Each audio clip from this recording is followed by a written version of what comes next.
máa wí nígbà tí èṣù gbógun tì wá a dúpẹ́ lọ́wọ́ ọlọ́run olódùmarè ọba tó dáyé tó dóhun gbogbo, ipá tó borí ipá, agbára tó ju agbára lọ, ìrànlọ́wọ́ aláìlẹ́nìkan, ìyágbó ìyájú ọkùnrin ogun. Àtìlẹ́yìn rẹ la rí, ògo rẹ la rí, ọlá rẹ la rí, ìṣẹ́gun rẹ la rí. Ó di ẹkọrin ìyìn rẹ̀, adití gbóhùn rẹ̀, afọ́jú olùgbàládé ayára òfòfáyọ̀. Adúpẹ́ fún orí ọ̀fẹ́ àti àánú ọlọ́run ọ̀gá ògo tó gbé wa ró lórí àkọ́tún ètò Ohun Àwọn Kerubu on FM lónìí. Tìrẹ ni ọlá o, tìrẹ ni ògo, tìrẹ ni gbogbo agbára ọlọ́run olódùmarè, nítorí pé ojú rere rẹ ìpamọ́ rẹ lẹ́tún fi fún wa ní orí ọ̀fẹ́ láti rí Friday tó gbẹ̀yìn nínú oṣù kẹfà ògbólógbòó ọdún 2026. Adúpẹ́ o, nítorí pé kì í ṣe nípa ipá, kì í ṣe nípa agbára, bí kò ṣe nípa agbára ẹ̀mí, kì í ṣe pé amọ̀yàn, akàwé àbí alówó lọ́wọ́, ìyẹn ló sèèvù wa. Ojú rere ń ṣáà ni.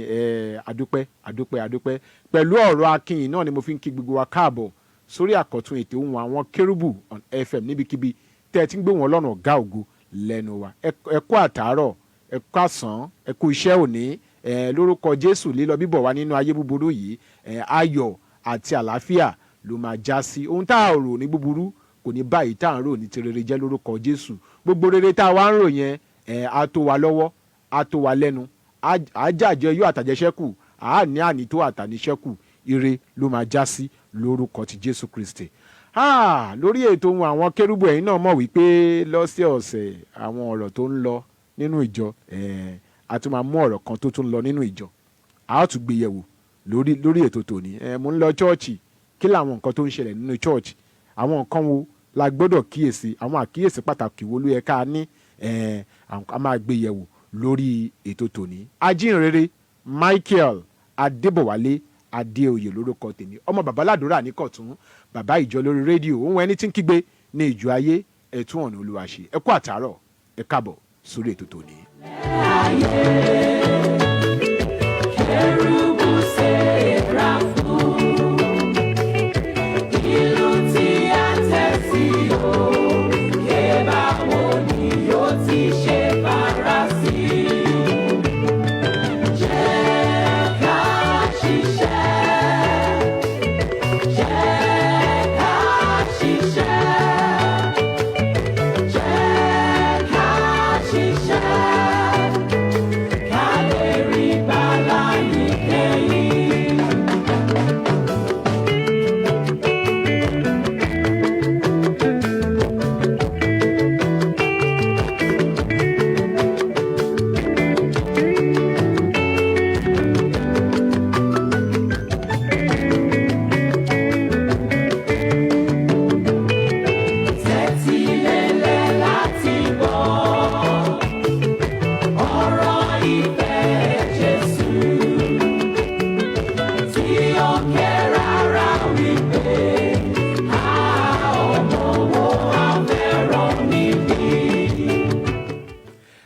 Bẹ́ẹ̀ ni tẹ́tílélẹ́ láti gbọ́ ọ̀rọ̀ ìfẹ́ Kristi tí ó ń ké rárá wípé ọmọ ẹ̀ á fẹ́ràn mi bí, ká ṣiṣẹ́ nínú ayé búburú yìí ká lè rí ìgbàlà ní ìkẹyìn. Ètò Ohun Àwọn Kerubu on FM náà ló ṣì ń lọ lọ́wọ́lọ́wọ́ lórí ìkànnì Sweet 107.1 FM ní òkè tèmídire nílùú Abẹ́òkúta. Ẹ kú àtàárọ̀ o. Bàbá wa tí wọ́n jẹ́ àlejò pàtàkì nínú ilé pẹ̀lú wa, wọ́n ti wà níhìn.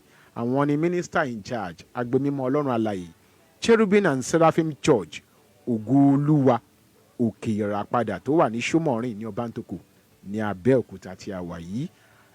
Most Senior Apostle Michael Ìdòwú Obatola tí mo fi tọ̀wọ̀tọ̀wọ̀ dárúkọ, àwọn ni àlejò wa. Bàbá wa ẹ káàbọ̀ sórí ètò. Mo kí gbogbo ọkàn tó ń gbọ́ mi ní àkókò yìí. Àlàáfíà ni wọ́n gbé, ẹ bá kí àwọn ará ilé lẹ́ẹ̀kan sí. Gbogbo ará ilé mo kí wa o. A kú ètò. Àwọn ará ìdílé ń kọ́ ń bẹ̀. Adúpẹ́ lọ́wọ́ Ọlọ́run. Ìjọ Ọlọ́run ń kọ́. Adúpẹ́ lọ́wọ́ Ọlọ́run. Ṣíṣe Olúwa ń tẹ̀síwájú. Olúwa ń ṣiṣẹ́ rẹ̀. Ọlọ́run alààyè yóò túbọ̀ máa lò wá. Àmín. Ó tẹ̀ tó jọ́ mẹ́ta lórí ètò Ohun Àwọn Kerubu. Bẹ́ẹ̀ni. Ọlọ́run alààyè yóò túbọ̀ máa lò wá fún iṣẹ́ mímọ́ rẹ̀. Àmín. Bàbá wa jẹ́ kí n mú ọ̀rọ̀ tó ń lọ nínú ìjọ Ọlọ́run wá, ẹ jẹ́ kí n mú wá.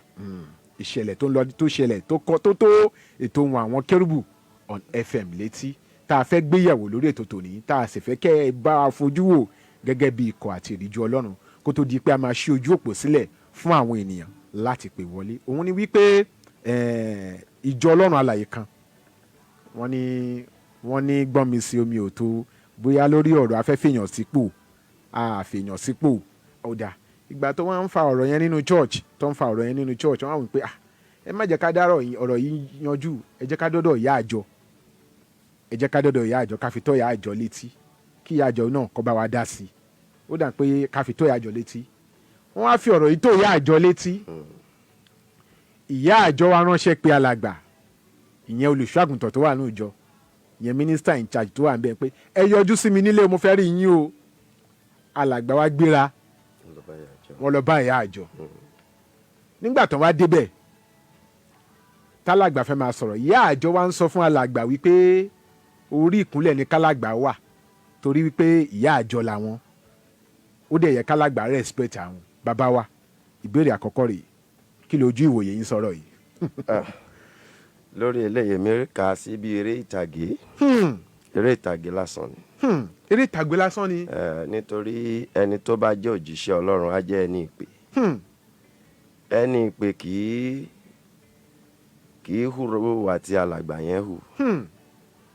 ìyá àjọ tó ta mi òróró lé lórí. so irú alàgbà bẹ́ẹ̀ kò mọ irú ìpè tí Ọlọ́run pè wọ́n. ebi ló pè é kì í ṣe Ọlọ́run ló pè é. tó bá jẹ́ Ọlọ́run ló pè é ni ìyá àjọ yẹn gan ò ní lè sọ ohun tó sọ jáde wọ́n ti rí i tán. wọ́n ti rí alàgbà yẹn tán. wọ́n ti mọ̀ nípa èso àti ìwà rẹ̀. so kí wọ́n tó lè firú ọ̀rọ̀ tí ìyá àjọ fi lọ pé alàgbà gbọ́dọ̀ kúnlẹ̀ fún un. tí alàgbà bá jẹ́ ọmọ kékeré sí ìyá àjọ ló ní láti tẹríba fún alàgbà. nítorí àmì òróró tó ń bẹ lórí alàgbà ẹni tí Ọlọ́run pè. ẹni tí Ọlọ́run pè jẹ́ leader. leader ò gbọ́dọ̀ wá máa ṣiṣẹ́ ọmọ ẹ̀yìn. kò gbọ́dọ̀ máa ṣe bí ọmọ ẹ̀yìn. ẹni tí ó ní àfojúsùn. which means irú alàgbà bẹ́ẹ̀ ohun ọmọ ìjọ ló ń gbà kò gbà ohun Ọlọ́run gbọ́. nǹkan tí mo rí mo kà sí eré ìtàgé. tẹ bá wò ẹ jẹ́ ká wò tí ènìyàn bá ní ìpè tí ó bá jẹ́ olórí ìjọ kí ni àwọn nǹkan tí ó ṣe pàtàkì fún ènìyàn láti máa mọ̀ téèyàn bá ẹ̀yin náà ti sọ́nsìn pé alàgbà wọn fira wọn wọlé ni kí ni àwọn nǹkan tó ṣe pàtàkì fún èèyàn láti máa mọ̀ tó bá ní ìpè bàbá wa. dúpẹ́ lọ́wọ́ Ọlọ́run. Olúwa ṣeun. ẹnikẹ́ni tí Ọlọ́run bá pè gbọ́dọ̀ ní direction. kò sí àwọn tá a rí kà nínú Bíbélì ó lójúṣe ọ̀tọ̀ọ̀tọ̀. Mósè Ọlọ́run ránṣẹ́ pé lọ kọ́ àwọn ènìyàn mi kó lóko ẹrú direction tí ẹ nìyẹn. ojú ibi tí Ọlọ́run rán gbà nìyẹn. ibi tí Ọlọ́run rán gbà nìyẹn. Sámúẹ́lì Ọlọ́run gbé dìde gẹ́gẹ́ bí wòlíì láti máa fi ènìyàn jọba. ẹnikẹ́ni tó bá jẹ́ òjíṣẹ́ gbọ́dọ̀ dá ìpè tiẹ̀ mọ̀. tí èèyàn bá wà tí ò bá dá ìpè ẹ̀ mọ̀ kì í ṣe ìránṣẹ́ Ọlọ́run. Ọlọ́run kọ́ ló rán níṣẹ́. ó gbọ́dọ̀ mọ̀ ìpè rẹ̀. èmi máa ń sọ fún ọmọ ìjọ mi pé ìpè tí Ọlọ́run pè mí is to raise unstoppable achievers. àwọn aláṣeyọrí tá ò lè dá dúró nínú ayé tí ó tún jogún ìjọba Ọlọ́run. àwọn aláṣeyọrí tá ò lè dá dúró nínú ayé tí ó tún jogún ìjọba Ọlọ́run. ó ní ìpè tí Ọlọ́run pè mí. tí èèyàn bá mọ ìpè tí Ọlọ́run pè irú ìṣẹ̀dá bẹ́ẹ̀ kò lè tẹ̀síwájú nínú ayé. irú ìṣẹ̀dá bẹ́ẹ̀ ìpè ẹ̀ kò lè fọhùn nítorí kò ní direction. àwọn qualities tí àfojúsùn àbí àwọn onímọ̀ ìfẹ́ pé quality ní Yorùbá tí àwọn ohun àmúyẹ tí ẹni tí Ọlọ́run pè gbọ́dọ̀ ní. àkọ́kọ́ ìfẹ́ love. ìkejì grow towards maturity ó gbọ́dọ̀ dàgbà sí láti máa di àgbàlagbà. ẹ̀mí àgbà gbọ́dọ̀ wà lára ẹ̀. ẹ̀mí àgbà gbọ́dọ̀ wà ní ara ẹ̀. bó tilẹ̀ hùn kó jẹ́ ọmọ kékeré tó wọ́n gbọ́dọ̀ máa rí gẹ́gẹ́ bí ìwà àti ìṣe ẹ̀ gbọ́dọ̀ máa fi hàn gẹ́gẹ́ bí àgbàlagbà. nítorí pé ẹni tó ní ìmọ̀ àti òye ni ẹni tí Ọlọ́run bá sọ̀rọ̀ tó ń gbóhùn Ọlọ́run tó sì ń kéde rẹ̀ fún gbogbo ènìyàn. ìkẹta a gbọ́dọ̀ jẹ́ servant leadership. A leader must not be a dictator. kò ń ṣe pé bí mo ṣe fẹ́ nìyí. kọ̀ọ̀kan ṣẹlẹ̀ ní church wa. bàbá kan ní ẹ̀gbẹ́ church wa ó rí mi mò ń roko. ó wá sọ fún mi pé ibo náà àwọn ọmọ ọjọ́ wà mo wá sọ fún wọn pé nígbà tó ọmọ ọjọ́ bá ń ṣe tó bá ń gba ìbùkún kí ni kí ni kálágbàdé wa ṣe. so mo ní ohun gbogbo tí olúkúlùkù ń ṣe à ń ṣe fún Ọlọ́run ni. à ń ṣe fún Ọlọ́run ni. So a leader must have a direction. Ó gbọ́dọ̀ dẹ̀ ní àwọn quality of leadership nínú ayé rẹ̀. Tí ò bá ti ní kì í ṣe leader. kì í ṣe leader. Ó gbọ́dọ̀ wà visionary. Humility gbọ́dọ̀, ìrẹ̀lẹ̀ gbọ́dọ̀ wà nínú ayé ẹ̀. Nítorí èso ọ̀pọ̀lọpọ̀ wòlíì ohun tá à ń wàásù wọn ò rí nínú ayé wa. Ẹlòmíì àti ẹ̀ tún máa sọ pé ohun ẹnu mi ni kẹ́ ẹ gbọ́, ẹ má wò ṣe mi. Kí ni àwọn èèyàn fẹ́ wá kọ́ lára rú ẹni bẹ́ẹ̀? Nígbà tí iṣẹ́ ò bá ti Ọlọ́run mu tó sì ń kọ́ wọn ní ọ̀nà Ọlọ́run. So àwọn nǹkan wọ̀nyí ni quality of a leadership tí ó gbọ́dọ̀ ní. Tí ó bá ti ní àwọn tí mo dárúkọ yìí, leading by example, ó gbọ́dọ̀ máa fira ẹ kọ́ máa wù ẹ́ gẹ́gẹ́ bí àwòkọ́ṣe. Nǹkan dádì wọ́n máa ṣerú eléyìí, dádì máa to chair kí àwọn ọmọ ìjọ tó dé. So àwa náà ìgbà tí dádì ti to chair kọ́ ọmọ ìjọ tó dé, báwo lọmọ ìjọ ṣe máa dé tí ò ní to chair? tí ò ní to chair àbí tóun gan ò ní mú ìgbálẹ̀. tóun gan ò ní mú ìgbálẹ̀. Ṣùgbọ́n gẹ́gẹ́ bí olórí a ti ríra wa pé èmi lolórí ń bì, ohun tí bá ti ṣe ni kì í ṣe iṣẹ́ Ọlọ́run. Bíbélì sọ fún wa pé ẹnikẹ́ni tó bá fẹ́ ṣe bí olórí kó fira ẹ̀ sí ipò ọmọ ẹ̀yìn. Ó gbọ́dọ̀ fira ẹ̀ sí ipò ọmọ ọ̀dọ̀. Ẹni tí wọ́n ránṣẹ́ síwájú sọ́hùn òun ni olórí jẹ́. Ṣùgbọ́n olórí àkókò yìí a ti yí padà pé àwa la gbọ́dọ̀ máa give directive fún àwọn èèyàn. Ṣùgbọ́n this example tí wọ́n yẹ kí wọ́n rí lára wa kò sí mọ́ nínú ayé àwọn òjíṣẹ́ Ọlọ́run tó wà lóde lónìí. What we are after is money. owó iná ni. Owó náà ló mú kí ìyá àjọ sọ fún alàgbà pé kó kúnlẹ̀ toró mọ̀ pé tóun bá ń padà lọlé ìyá àjọ máa fún un ní owó. Bíbélì dẹ̀ sọ fún wa pé ká má ṣe gbẹ́kẹ̀lé ẹlẹ́ran ara. Ọ̀pọ̀lọpọ̀ òjíṣẹ́ Ọlọ́run nísìn ènìyàn náà ìgbẹ́kẹ̀lé wọn ò sí nínú Ọlọ́run wọn. Ìtorí ẹ̀ náà ṣe ní ẹ̀mí ẹ̀rù, wọn ò ní ìgboyà, wọn ò dẹ̀ lè bá òtítọ́ kan ní ẹnu wọn. Nítorí pé ẹ̀mí ẹ̀rù ń bẹ nínú ayé wọn. Torí pé owó ló pè wọ́n kì í ṣe Ọlọ́run. Ọ̀pọ̀lọpọ̀ wòlíì tó wà ní òde lónìí, ìmọ̀tara ẹnìkan bó ṣe máa tàn àwọn ènìyàn jẹ tó máa rí owó òun là ń bá káàkiri. A fẹ́ gun mọ́tò ńláńlá ohun tá à ń lé káàkiri ni. Ẹlòmíì scam ọmọ ọjọ́ gun mọ́tò ni. Lẹ́yìn ayé yìí ń bo ní irú wòlíì bẹ́ẹ̀ lọ. Kí Ọlọ́run kó ràn wá lọ́wọ́. Ẹ gbọ́ ojúṣe àwọn wòlíì nínú ìwé 1 Peter chapter 5 verse 2. ẹ ṣìkàwò. Ó ní ẹ máa tọ́jú agbo Ọlọ́run tí ń bẹ láàrin yín. Ẹ máa mójútó kí ẹ sì ṣe kì í ṣe àfipáṣe bí kò ṣe tìfẹ́tìfẹ́. Bẹ́ẹ̀ ni kí ẹ ṣe kì í ṣe ọ̀rọ̀ èrè ìjẹkújẹ ṣùgbọ́n pẹ̀lú ọkàn tí ó múra tán.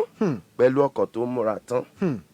Kì í ṣe èrè ìjẹkújẹ là ń lé àwa wòlíì ń lé nínú ayé ń sìn yìí o. èrè ìjẹkújẹ là ń lé. Àfẹ́ nígbà ìtorí ẹ̀ ní mírèkù tó ṣẹlẹ̀ láyé ìgbà kan ò ṣe ṣẹlẹ̀ mọ́. ṣé ní àkọ́tún iṣẹ́ ìyanu tó ń ṣẹlẹ̀ láyé ìgbà kan ni ò ṣe ṣẹlẹ̀ mọ́. ọ̀nà tó dẹ̀ fi ń ṣẹlẹ̀ ń sìn ni pé wọ́n mú ọkàn wọn pamọ́ èjì ni wọ́n fi ń ṣẹlẹ̀ làwọn èèyàn fi ń rí wọn gẹ́gẹ́ bí wòlíì. Nítorí pé kò sí òtítọ́ kan nínú wọn mọ́.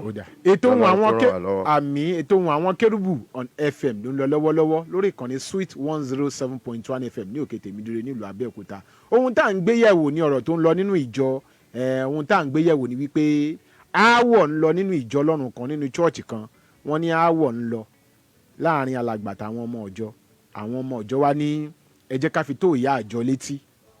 Wọ́n wá fi ọ̀rọ̀ yẹn tó ìyá àjọ létí. Ìgbà tán fi ọ̀rọ̀ yẹn tó ìyá àjọ létí, ìyá àjọ ránṣẹ́ pé alàgbà.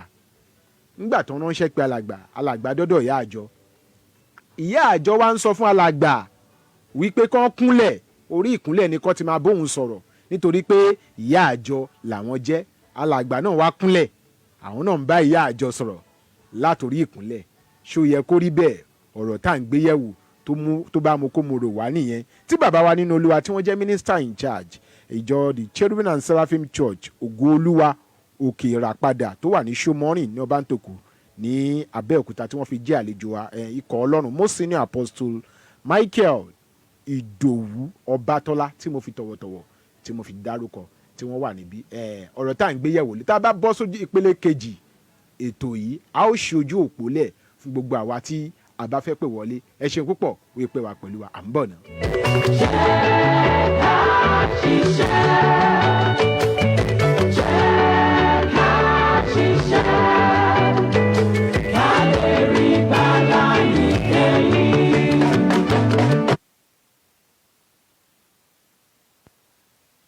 Prophetess Adéjọkẹ́ Ọlájùmọ̀kẹ́ tí Ọlọ́run kò ṣe ó ti prophetic prayer ministry títún dé.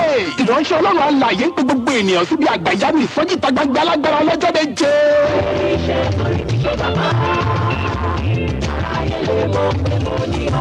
Ọjọ́ Tuesday July 7 títí di Monday July 13 2026 ìsọjí ọlọ́jọ́ méje náà yóò wáyé ní aago 5 ìrọ̀lẹ́ lójoojúmọ́ open field opposite Polaris Bank Ìtòrí Ewékòró Ògùn State tí kẹ́ ẹ ti wá bá a dáni wáyé pàdé. Báyìí ni Olúwa ṣe fún mi ní ọjọ́ tó ṣíjú wò mí láti mú ẹ̀gàn mi kúrò lọ́dọ̀ aráyé. Luke 1:25 ní àkòrí ọ̀rọ̀ Ọlọ́run tó kún fún àṣẹ àdúrà àgbáyọrí pẹ̀lú ẹ̀rí lẹ́sẹ̀kẹsẹ̀. Ó ní ẹ̀mí tí fawọ́ Ọlọ́run sọ̀kalẹ̀ látẹnu àwọn ìránṣẹ́ Ọlọ́run àti olórí ẹ̀mí lọ́lọ́kan òjọ̀kan. Ní Olúwa yóò fi já ìdí ọlọ́jọ́ pípẹ́ rẹ̀. Olùgbàlejò Prophetess Adéjọkẹ́ Ọlájùmọ̀kẹ́ convener Ọlọ́run kò ṣe ó ti prophetic prayer ministry máa wà níkàlẹ̀ láti sọ̀rọ̀ àṣẹ ìwòsàn àti ìtúsílẹ̀ fún ayé gbogbo ènìyàn. 08100691936. Ọwọ́ amúnisìn lára rẹ̀ máa gbiná nínú àdúrà. Àfikún ọ̀yá wa o.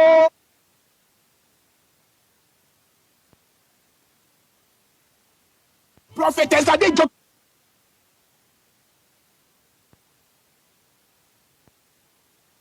ẹ wá ọlọ́run nígbà tí ẹ lè rí ẹ pè é nígbà tó wà nítòsí wá bá ọlọ́run pàdé ní mountain of perfection lórí òkè àṣepé tó wà ní nọ́mbà 28 ọlọ́run lóhùn street ọlọ́run ṣògo òkè odò ọbàntòkan abẹ́òkúta Ògùn state bí àwọn ìsìn wá ṣe lọ nìwọ̀nyí gbogbo ọjọ́ monday ní ìpàdé àwọn àfàdúrà jagun bẹ̀rẹ̀ ní dédé agogo 4 sí aago 7 àṣálẹ́ gbogbo ọjọ́ wednesday ní ìpàdé másọkúnmọ́ bẹ̀rẹ̀ ní dédé agogo 9 sí 12 ọ̀sán wá gbàdúrà kí ogun ayé rẹ ṣẹ́ nínú ìṣòro àṣálẹ́ agbára tó máa ń wáyé ní gbogbo ọjọ́ friday bẹ̀rẹ̀ ní dédé agogo 12 òru sí aago 5 ìdájí gbogbo wednesday thursday àti friday kẹta nínú oṣù òun ni òru dídá ògo mi padà eléyìí tó bẹ̀rẹ̀ ní dédé agogo 12 òru sí aago 5 ìdájí èsì ọjọ́ ìsinmi náà ò gbẹ́yìn bẹ̀rẹ̀ ní dédé agogo 9 sí aago 12 ọ̀sán fún àdúrà ìgbaniníyànjú ẹ pè reverend pastor samuel erinkintola bàbá orí òkè àṣepé sórí ẹ̀rọ ìbánisọ̀rọ̀ 07038667463 tàbí 07018605539 jésù ń retí rẹ o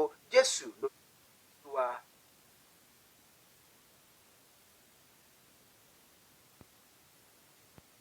Àwa ni mọ́lẹ̀ ayé,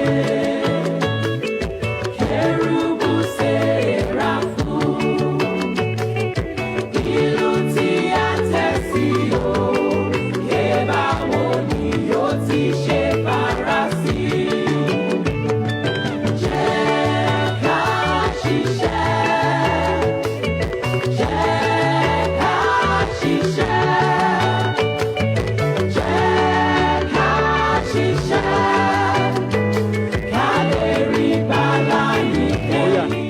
ètò Ohun Àwọn Kérúbù on FM náà ló ṣì ń lọ lọ́wọ́lọ́wọ́ láti iléeṣẹ́ Sweet 107.1 FM ní òkè tèmídúró nílùú Abẹ́òkúta ọ̀rọ̀ tá à ń gbéyẹ̀wò lọ́wọ́lọ́wọ́ lórí ètò tòní òun ni ọ̀rọ̀ tó ń lọ nínú ìjọ nínú chọ́ọ̀chì tá à ń lọ oríṣiríṣi ló ń ṣẹlẹ̀ ńbẹ̀ tó yẹ fún ẹ̀kọ́ tó yẹ ká gbéyẹ̀wò wọ́n ní ìṣẹ̀lẹ̀ kan ń ṣẹlẹ̀ nínú chọ́ọ̀chì kan alàgbà táwọn ọmọ ọ̀jọ́ wọn ní gbọ́mi sí omi ò tó àwọn ọmọ ọ̀jọ́ wá pinnu láti fọ̀rọ̀ yẹn tó ìyá àjọ létí ìgbà tán fọ̀rọ̀ yẹn tó ìyá àjọ létí ìyá àjọ wa ránṣẹ́ pé alàgbà pé kálàgbà yọjú sáwọn nígbà tálàgbà débẹ̀ wọ́n wá ń sọ fún alàgbà wípé ìyá àjọ sọ fún alàgbà wípé kálàgbà kúnlẹ̀ wípé orí ìkúnlẹ̀ nìkan ti máa bá wọn sọ̀rọ̀ torí pé alàgbà làwọn ìyá àjọ làwọn jẹ́ alàgbà náà wá kúnlẹ̀ wọ́n wá ń sọ̀rọ̀ látòrí ìkúnlẹ̀ ìyẹn la wá ń sọ lórí ètò yìí pé ṣó yẹ kó rí bẹ́ẹ̀ bàbá wa mọ́sínì apostle Michael Ìdòwú Ọbátọ́lá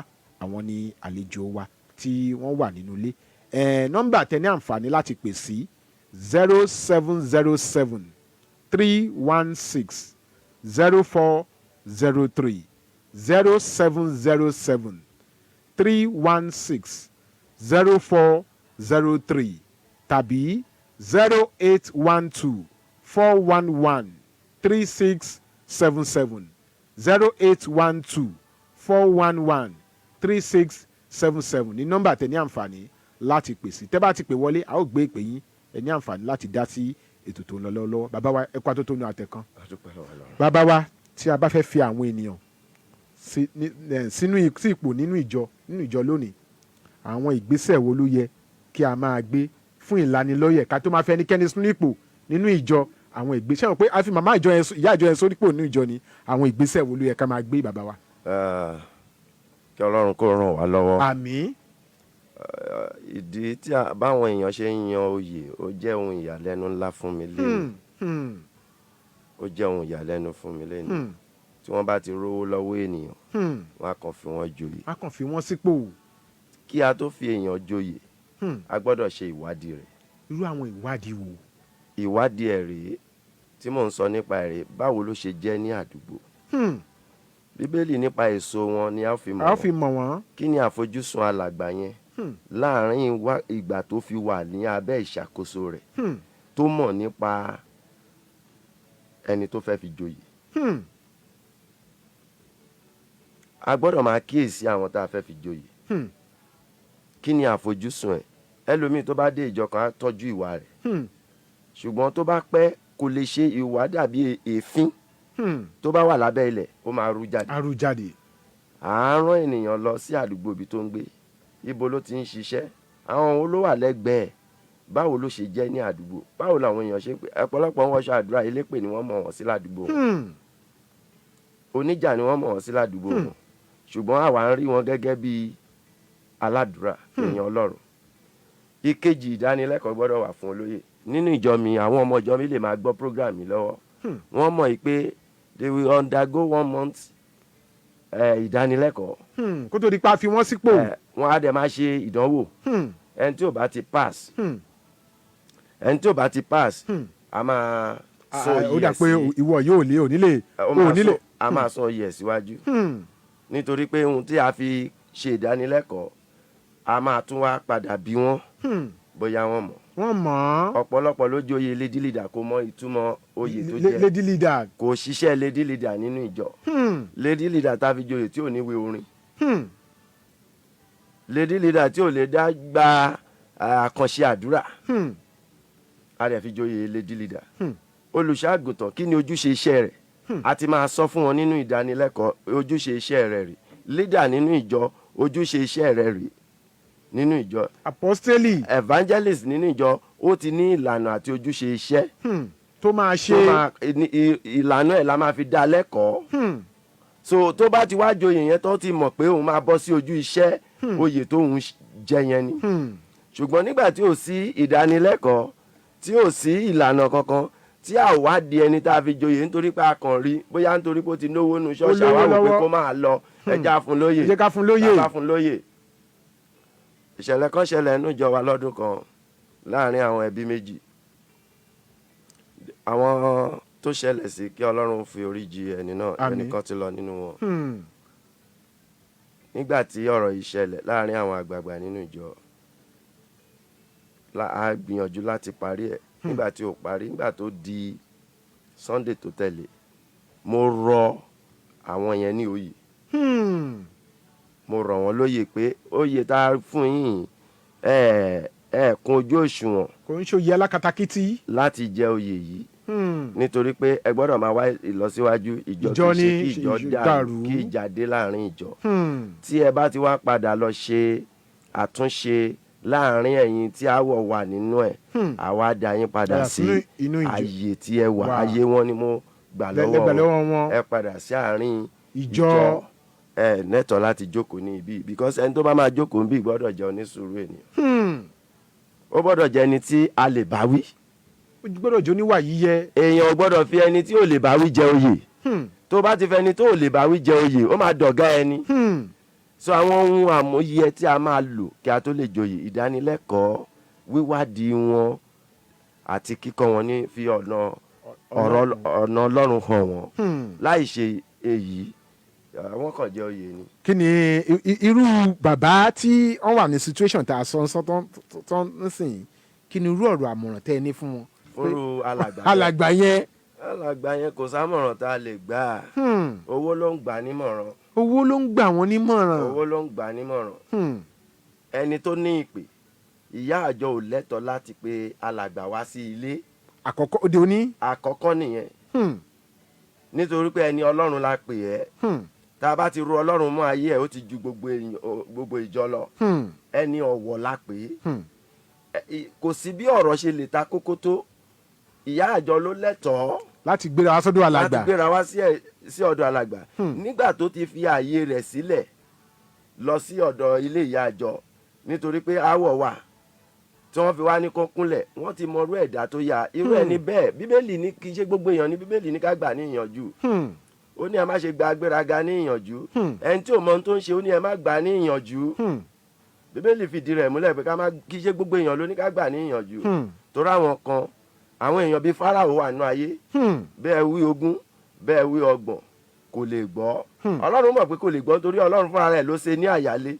ṣùgbọ́n fẹ́ fi iṣẹ́ àmì àti iṣẹ́ ìyanu hàn gbogbo ènìyàn láti ara Fáráò ló ṣe ní ìwọ lọ máa bá Mósè lọ máa bá Mósè. tá a bá gbarú ẹ̀dá bẹ́ẹ̀ ní àmọ̀ràn lónìí, ó dàbí ìgbà tí arọ tó bẹ lẹ́yìn ní ojú ọ̀nà tẹ́ḿpìlì tí ó sọ fún Pétérù pé fún mi ní ọrẹ. tí Pétérù dá lóhùn pé wúrà àti fàdákà èmi kò ní, dìde ní orúkọ Jésù kí o sì máa rìn. ẹ rò pé inú arọ yẹn dùn sí Jésù ni. Jésù ti gba business lọ́wọ́ Pétérù ti gba business lọ́wọ́ ẹ̀ torí ipò tó wà yẹn ó fi ń lówó ni. so Pétérù ti gba business lọ́wọ́ ẹ̀, inú ẹ̀ ò dùn nítorí pé ó wò pé business ti lọ, ẹsẹ̀ ti wà, kò sẹ́ni tó máa béèrè owó lọ́wọ́ ẹ̀ tó máa sọ pé ṣe. so irú ẹ̀dá bẹ́ẹ̀ tí ò bá gbóhùn ìyá àjọ ò ní fún lówó. gbogbo alàgbà tó bá ti gbẹ́kẹ̀lé ọmọ ọ̀jọ́ láyé kì í ṣe Ọlọ́run ló pè wọ́n, nítorí ẹ̀ ni wọ́n ṣe ń ṣìwàhù. ènìyàn ń ṣe ohun tí ò da nínú ìjọ ó lè sọ̀rọ̀. ìwé Tímótíù ó ní kí alàgbà bá ènìyàn wí. ìbáwí wà lára ojúṣe alàgbà. ìbáwí wà lára ojúṣe alàgbà.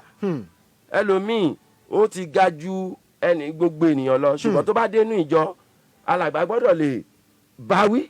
èyí tó bá kọ̀ tí ò bá gba ìbáwí kì í ṣe ènìyàn Ọlọ́run. so tó bá lọ kó lọ.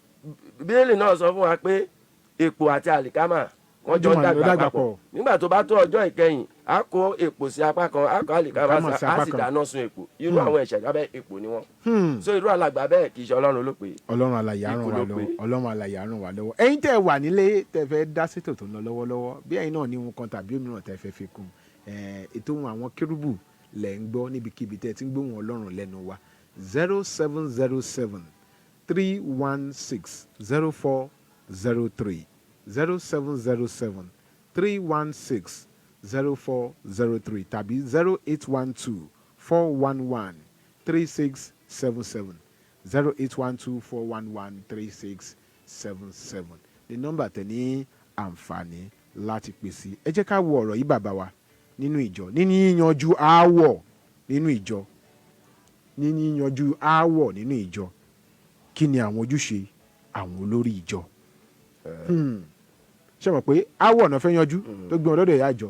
kí ni níní yíyanjú aáwọ̀, kí ni ojúṣe àwọn olórí ìjọ? ojúṣe àwọn olórí ìjọ, ìdí tá a fi ní àwọn olóyè nínú ìjọ ni. ìdí tá a fi láwọn olóyè nínú ìjọ nìyẹn. ìdí tá a fi ní àwọn olóyè nínú ìjọ ni. irú iṣẹ́ bàbá àjọ, ìyá àjọ, àwọn ojúṣe iṣẹ́ wọn nìyẹn, kì í ṣe ojúṣe iṣẹ́ alàgbà. nígbà tí nǹkan bá ti bẹ̀rẹ̀, because tí alàgbà bá first coming tó jẹ́ òun ló kọ́kọ́ dá sí i, tó bá sọ̀rọ̀ ní etí ẹnì kejì a rò wípé alàgbà ń ṣáìdì ẹni àkọ́kọ́. a rò pé ó ń ṣáìdì ẹni àkọ́kọ́ ni. ṣùgbọ́n ojúṣe àwọn onírú church wa ní chairman, ẹ̀yin àwọn alákòóso ìjọ, alága alákòóso ìjọ, òun ni alága ìgbìmọ̀ ìjọ. so tí nǹkan bá ṣẹlẹ̀ a máa pe chairman wa pé ọ̀rọ̀ báyìí ẹ bá wa yanjú ẹ̀. nígbà tí wọ́n bá wá dé ipò tí apá wọn ò ká, nígbà yẹn ló ṣe kan alàgbà ìjọ pé ok dádì a nílò yín láti bá wa sọ ọ̀rọ̀ kan tàbí ìkejì. irú ọ̀rọ̀ tí alàgbà dẹ̀ máa sọ nínú irú àkókò yẹn ni pé kó bẹ ọ̀tún kó sì bẹ òsì. torí pé Bíbélì ní ẹ má ṣe dá ní ẹjọ́ ká má bàa dá yín ní ẹjọ́.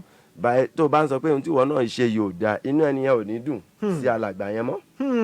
Ṣùgbọ́n tó bá sọ pé gbogbo yín ẹ fi yá sí mi ní ara, ẹ jẹ́ kí a wo Jésù, wọ́n ṣẹ̀ nígbà tó dórí igi àgbélébù, ó sọ wípé bàbá dáríjì wọn nítorí pé wọn mọ ohun tí wọ́n ṣe.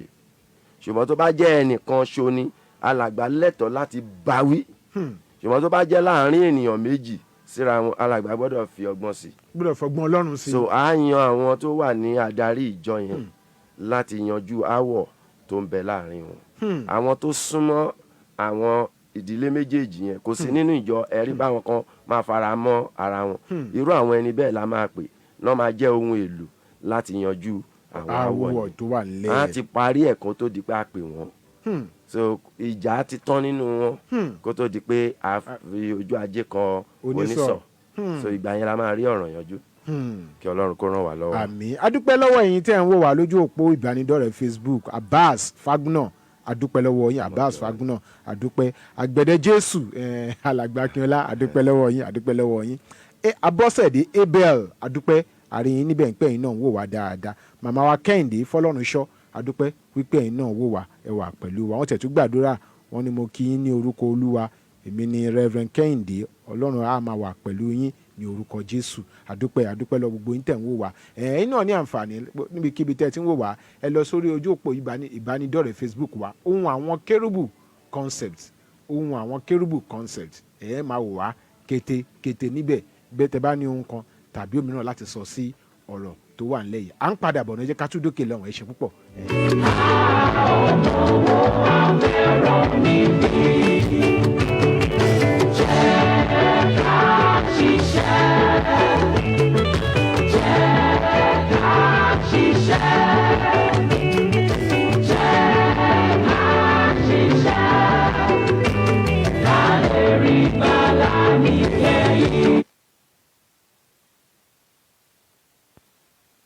Prophetess Adéjọkẹ́ Ọlájùmọ̀kẹ́ tí Ọlọ́run kò ṣe ó ti prophetic prayer ministry títún dé. Ìránṣẹ́ Ọlọ́run alààyè ń pe gbogbo ènìyàn síbi àgbàyanu ìsọjí ìta gbangba alágbára ọlọ́jọ́ méje.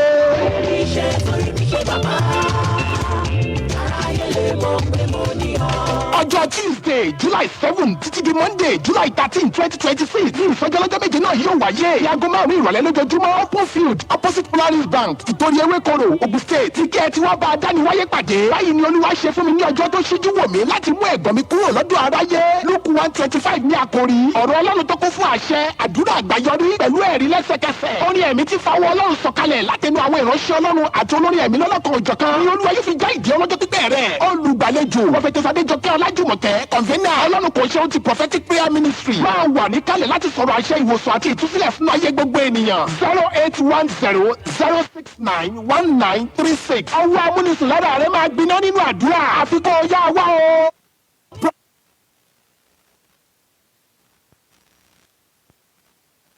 ẹ wá Ọlọ́run nígbà tí ẹ lè rí, ẹ pè é nígbà tó wà nítòsí. Wá bá Ọlọ́run pàdé ní Mountain of Perfection lórí òkè àṣepé tó wà ní nọ́mbà 28 Ọlọ́run lóhùn street, Ọlọ́run ṣògo òkè odò Ọbántòkan Abẹ́òkúta Ògùn State. Bí àwọn èsì wá ṣe lọ nìwọ̀nyí, gbogbo ọjọ́ Monday ní ìpàdé àwọn àfàdúrà jagun bẹ̀rẹ̀ ní dédé agogo 4 sí aago 7 àṣálẹ́. Gbogbo ọjọ́ Wednesday ní ìpàdé másọkúnmọ́ bẹ̀rẹ̀ ní dédé agogo 9 sí 12 ọ̀sán. Wá gbàdúrà kí ogun ayé rẹ ṣẹ́ nínú ìṣòro àṣálẹ́ agbára tó máa ń wáyé ní gbogbo ọjọ́ Friday bẹ̀rẹ̀ ní dédé agogo 12 òru sí aago 5 ìdájí. Gbogbo Wednesday, Thursday àti Friday kẹta nínú oṣù òun ni òru dídá ògo mi padà, eléyìí tó bẹ̀rẹ̀ ní dédé agogo 12 òru sí aago 5 ìdájí. Èsì ọjọ́ ìsinmi náà ò gbẹ́yìn bẹ̀rẹ̀ ní dédé agogo 9 sí aago 12 ọ̀sán. Fún àdúrà ìgbaniníyànjú ẹ pè Reverend Pastor Samuel Erinkintola bàbá orí òkè àṣepé sórí ẹ̀rọ ìbánisọ̀rọ̀ 07038667463 tàbí 07018605539. Jésù ń retí rẹ o, Jésù lolúwa.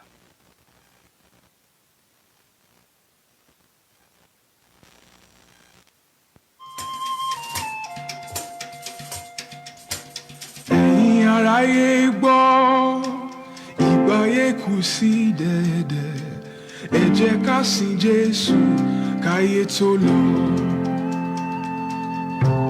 Ẹ bá jẹ́ ká kọ́lé ilé ayọ̀ sí òkè, ká má ṣe kábàámọ̀ nígbẹ̀yìn o.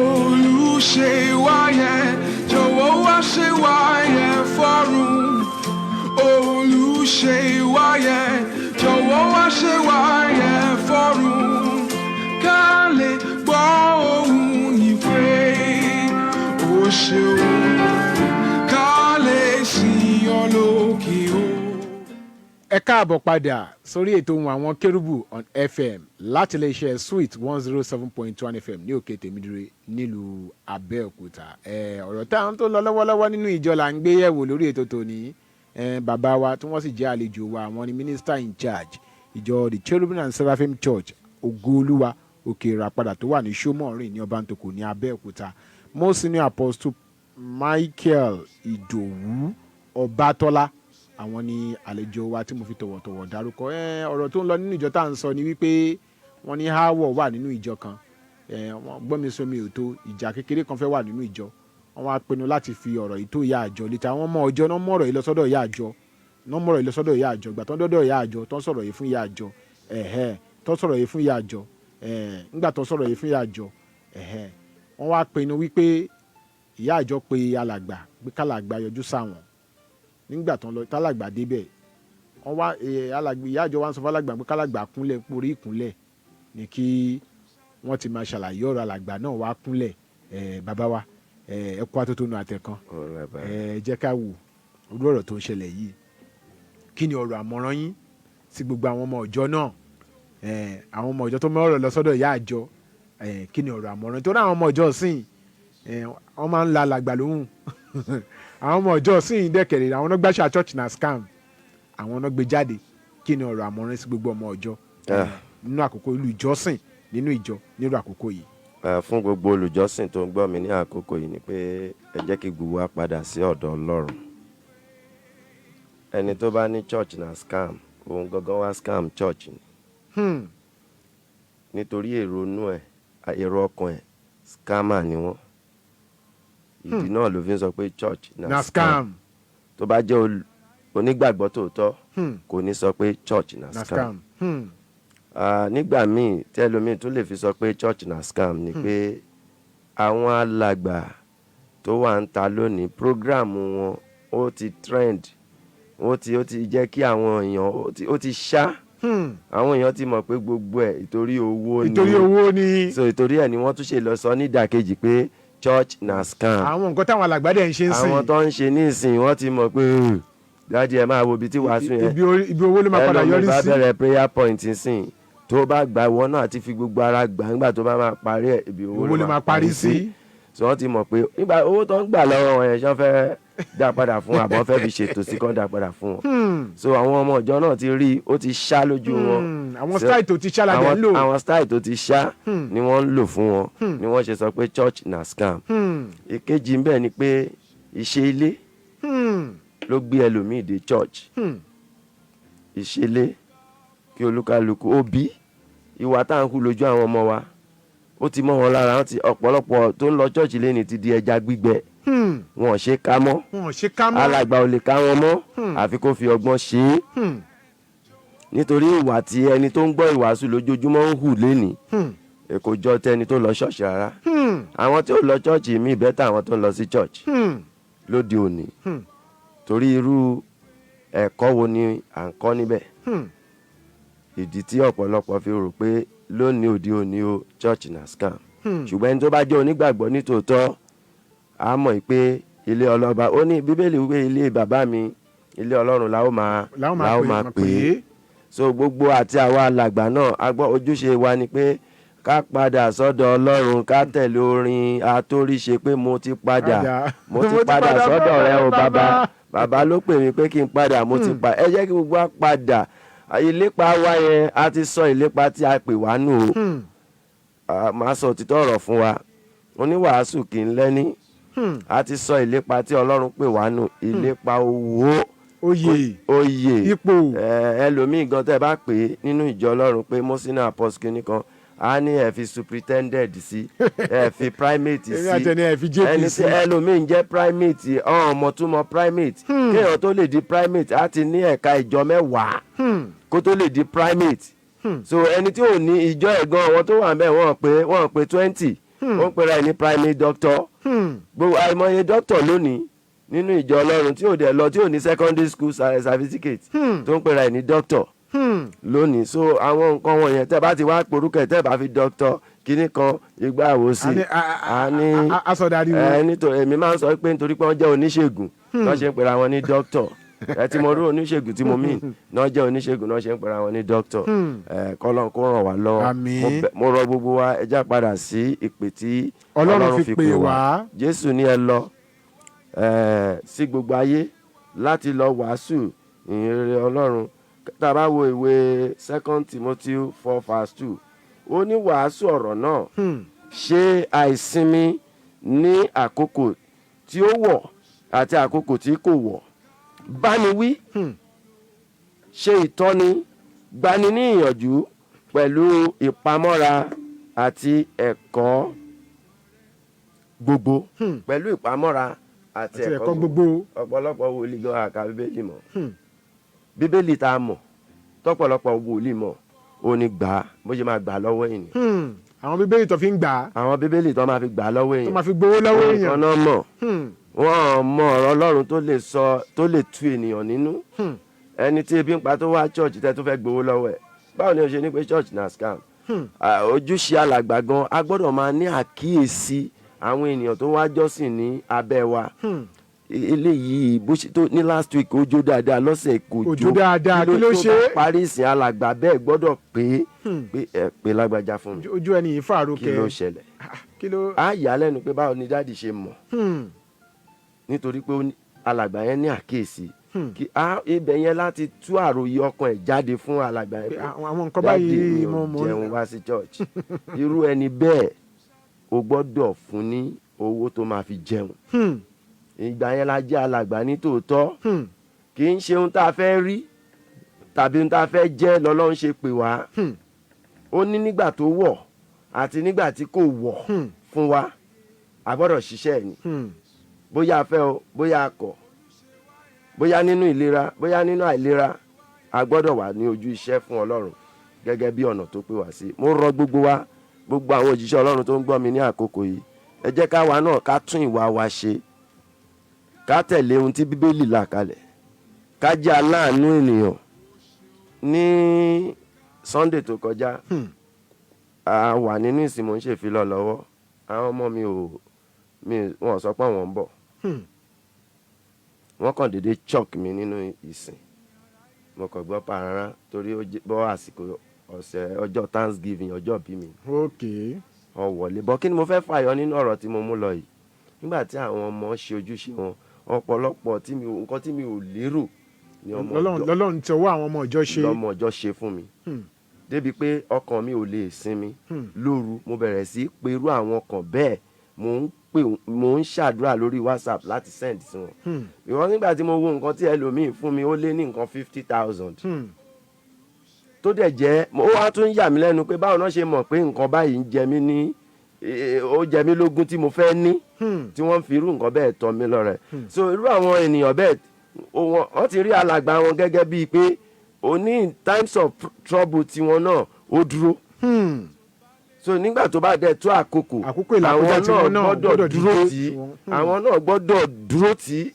So irú nǹkan tí ó yẹ kí àwa alàgbà bọ́ sí ojúṣe nìyẹn kì í ṣe pé ká ní kán máa mú wá nìkan ẹni tẹ́ ń gbà lọ́wọ́ ẹ̀ tí ṣòro dé tẹ́ ẹ̀ wo bẹ̀ mọ́ ìgbà tí ò wá ṣọ́ọ̀ṣì mọ́ ẹni kò wá mọ́ àwa lálé kì í ṣe òun ló lera ẹ̀ nítorí pé nígbà tó ní ó ń ṣe nígbà tí ó wà ní ó ti dọ̀tá àjọ tàbí pé kò tiẹ̀ tí kúrò ní ṣọ́ọ̀ṣì ṣùgbọ́n nítorí pé kò ṣe ní àkókò kan àti sọ di pé àwọn ni sókè Ọlọ́run kó ràn wá lọ́wọ́. àwọn èèyàn wa tẹ́ ń gbé wa nílé tẹ́ bá fẹ́ dá sétò tó ń lọ lọ́wọ́lọ́wọ́ ẹ̀yin náà ní àǹfààní láti pè wọlé 0707 316 0403 0707 316 0403 tàbí 0812 411 3677 0812 411 3677 ní nọ́mbà tẹ́ ní àǹfààní láti pèsè. Bàbá wa kẹ́tọ́ máa lọ ẹ gbàdúrà fún wa lórí ètò àti gbọ̀kàn tó ń gbọ́ nílé.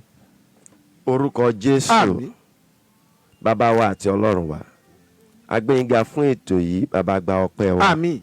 Fún gbogbo ọkàn tó ń gbọ́ mi ọlọ́run kó ṣàtúnṣe ayé yín, àmín ìlépa yín nínú ayé kó dàpọ̀ mọ́ ti ọ̀run, àmín ẹ̀mí tí ń sin ọlọ́run ní tòótọ́ ọlọ́run kó yọ̀ǹda fún yín, àmín ẹ̀mí tí ń sá fún ẹ̀ṣẹ̀ ọlọ́run kó gbé wọn yín, àmín ẹ̀mí ìgboyà ẹ̀mí akin fún ọlọ́run kó gbé wọn yín, àmín orí ọ̀fẹ́ rẹ̀ kó yí ń ká bí àṣà. àmín Ó ní èmi ó ràn yín lọ́wọ́ ní tòótọ́, ó lè mi ó fún yín ní okun. Ọ̀rọ̀ ọlọ́run ni ìlérí kó wá sí ìmúṣẹ nínú Àmín. ayé yín, nítorí pé ẹgbẹ́ ayé yín kó má wà bákan náà Àmín. mọ́. Ògo ni fún orúkọ mímọ́ rẹ̀. hallelujah Iléeṣẹ́ Sweet FM kó máa tẹ̀síwájú, àmín gbogbo àwọn òṣìṣẹ́ kó máa tẹ̀síwájú, àmín olóòtú ètò ọlọ́run kó gbé gánà Àmín. àti rárá, ìgbé ayé wọn kó lápá rere, àmín kó tú ọ̀pọ̀lọpọ̀ ènìyàn sílẹ̀ Àmín. ní èdè. Ògo ni fún orúkọ mímọ́ rẹ̀. hallelujah Ní ìkẹyìn ayé wa ká fi ìjọba ọlọ́run ṣe Àmín. lè jẹ́. Ògo ni fún orúkọ mímọ́ rẹ̀. hallelujah Jésù Kristi olúwa àti olùdáǹdè wa. àmín àmín àmín lórúkọ Jésù. Àdúpẹ́ púpọ̀ lọ́wọ́ Ọlọ́run Olódùmarè tó fún wa ní orí ọ̀fẹ́ lórí ètò Ohun Àwọn Kérúbù lónìí. A sì dúpẹ́ lọ́wọ́ gbogbo ìjọ Ọlọ́run alààyè Cherubim and Seraphim Church Ògúnolúwa Òkè-Ìràpadà tó wà ní Ṣómọ̀rin ní Ọbántòkò ní Abẹ́òkúta, ní pé ẹ yọ̀ǹda bàbá fún wa lórí ètò tòní. Adúpẹ́ bàbá wa nínú Olúwa Most Senior Apostle Michael Ìdòwú Obatola tí wọ́n darapọ̀ tí wọ́n jẹ́ minister in charge ìjọ náà. Àdúpẹ́ gbogbo aláṣẹ ìjọ, àdúpẹ́ lọ́wọ́ gbogbo wa lápapọ̀ lórúkọ Jésù. Ojú òní tiwa bàbá wa lérò pé tàbá tún pè nígbà mìíràn lórí ètò yìí ẹ ó tún ní àǹfààní láti darapọ̀ mọ́ wa lórí ètò. Tayọ̀tayọ̀. Olúwa ṣe àdúpẹ́. Nọ́mbà wo làwọn èèyàn lè pè ń sí bí wọ́n wá ní wọn kan tàbí mìíràn láti bá yín sọ, nọ́mbà wo ni wọ́n lè pè ń sí lẹ́yìn ètò, nọ́mbà wo ni wọ́n lè pè ń sí. A lè pè mí sórí ẹ̀rọ ìbánisọ̀rọ̀ WhatsApp nọ́mbà yìí Ó dà 081 64 44 84 10. ẹ rọra bá mi pè é kí n lè ká lè jọ mú ó yá. 081 64 44 84 10. Ẹ tún bá mi pè lẹ́ẹ̀kan sí. 081 64 44 84 10. Nọ́mbà tẹ́lẹ̀ pé bàbá wa nínú Olúwa sí ní 0810 081 64 44 84 10. Bàbá wa nínú Olúwa Most Senior Apostle Michael Ìdòwú Ọbátọ́lá, àwọn ni àlejò tí Ọlọ́run fún ní orí ọ̀fẹ́ láti wá sórí ètò tòní. Àwọ̀ ẹni ìpè ọ̀rọ̀ láti gbọ́ lè ní ẹ jẹ́ ká ṣe ohun gbogbo níwọ̀ntúnwọ̀nsì o. Ẹ má yẹ ká sọra wa dẹrú nítorí owó. Ẹ jẹ́ ká rántí wípé ọba ni wá lábẹ́ ìṣàkóso bó ti wù kó rí, a ò kì í ṣẹrú. Nítorí pé a fẹ́ àti yan ìyá ìjọ kan bì kan àti yan bàbá ìjọ kan bì kan, wọ́n máa fún wa lówó, wọ́n wá sọ wá di gbẹ̀wù dání nítorí nǹkan tá a fẹ́ gbà. Ẹ jẹ́ ká kíyèsára. Àtòrí èmi ò rí ìdí tí ìyá àjọ ṣe máa ránṣẹ́ pé alàgbà àjọ kókó yọjú sáwọn tí ó rí alàgbà àjọ bẹ́ẹ̀ dẹ̀ múra tó tún lọ bẹ̀ ẹ tún wá débẹ̀ ìyá àjọ tún ní orí ìkúnlẹ̀ ní kẹ́ ẹ ti máa bá wọn sọ̀rọ̀, ẹ̀yin náà dẹ̀ kúnlẹ̀ nítorí kí ló dé ilé àdúrà ní kẹjẹ́ ká pe ayé wa ká má sọ di ìhòòhò ọlọ́ṣà. Olódùmarè à ń ràn wá lọ́wọ́, ojú kò sì ní tì wá. Ètò Ohun Àwọn Kérúbù ẹgbẹ́ ìpolówó wá sórí ètò yìí. À ń dúpẹ́ púpọ̀ lọ màmá wa Prophetess Ọlájùmọ̀kẹ́ Adéjọkẹ́ torí Ọlọ́run kò ṣeun ti Prophetic Prayer Ministry tí wọ́n tán darapọ̀ mọ́ wa lórí ètò. Bàbá orí òkè adúpẹ́ lọ́wọ́ ẹ̀yin náà lórúkọ Jésù. Ojú òní ti gbogbo wa. Tẹ́bá lóhun kan tàbí òmíràn láti bẹ́ẹ̀ mi atọ́kùn ètò Ohun Àwọn Kérúbù on FM, so ẹ ní àǹfààní láti pè mí sórí nọ́mbà yìí 081 655 372 83 081 655 372 83 081 655 372 83. WhatsApp line mi náà nìyẹn tẹ́ bá lóhun kan tàbí òmíràn láti bá mi sọ. Ọlábùsí ó wà níbí àjọ wà níbí ni.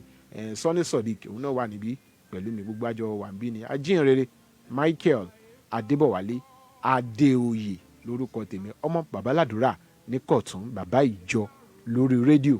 Ohun ẹni tí ń kígbe ní ìjọ ayé ẹ tún ọ̀nà Olúwa ṣe, ká ṣiṣẹ́ fún ìwẹ̀nùmọ́ ẹ̀mí wa nítorí pé ọjọ́ ń bọ̀ táyé yóò pin tí gbogbo ẹ̀ yóò dá páó. Gbogbo mo gbọ́ tán á pin síbì kan o, gbogbo mo mọ̀ á pin síbì kan, gbogbo èmi mo tóye mi mo dà báyìí á pin síbì kan.